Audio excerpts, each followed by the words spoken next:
We can figure out a way to distract the people from seeing what's really going on behind the curtain.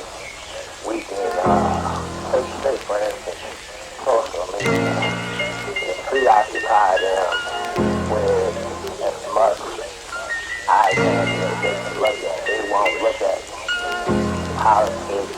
They won't look at police reform.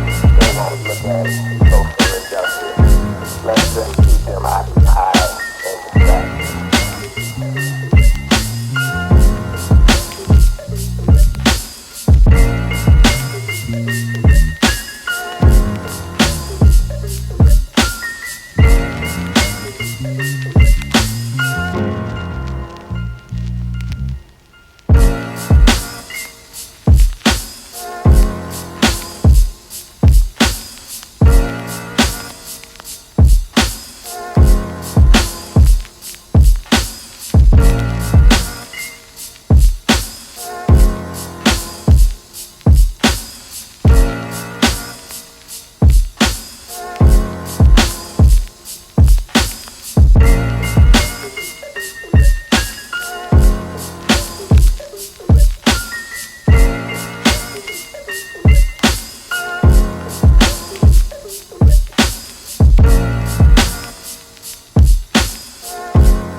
We can figure out a way to distract the people from seeing what's really going on behind the curtain.